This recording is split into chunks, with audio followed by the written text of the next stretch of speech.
Charlotte Neer is a survivor of domestic violence who runs 2 women's refuges across Reigate and Banstead.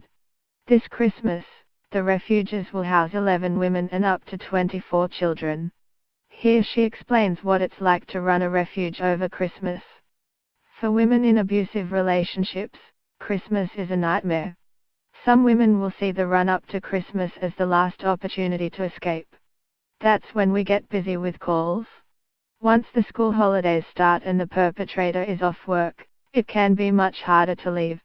Closer to the day itself it will be quiet because that's when women can't escape. I know how difficult it is because I used to be in an abusive relationship. Christmas was a time of hypervigilance. I'd do everything I could to make sure my ex-partner didn't get angry. I just wanted to make sure my kids were happy. If you live with domestic violence, your job is to keep everything running smoothly at all times. When there is a routine, the kids going to school, him going to work, you might just about keep some control. But Christmas means risk because it brings unexpected visitors and lots of social invitations. And Christmas booze on tap can put women in more danger. Over Christmas, my ex-partner would use excessive drinking as an excuse to lose control and be violent. But alcohol is an excuse, not a reason, for violence.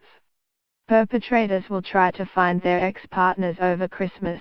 Luckily our refuges have never been located. But there will be attempts at contact through texts or emails. Christmas is a time for family, and the perpetrator is likely to be sad and angry that he has lost control over his partner. Some women will consider going back home because they feel so guilty about their children spending Christmas in a refuge. It is an incredibly poignant time. The children could be sad about not being at home, they might even miss their dad. It can weaken a mother's resolve to stay hidden. The biggest sadness for me is that mothers feel guilty. We encourage them to come and talk to us if they are feeling like they might go home. We make sure we talk to the women about this, and build solidarity with the other women who live in the refuge. What women will learn when they are living here is that guilt is misplaced and, if anyone should feel bad, it is the perpetrator. They didn't put themselves here, he did.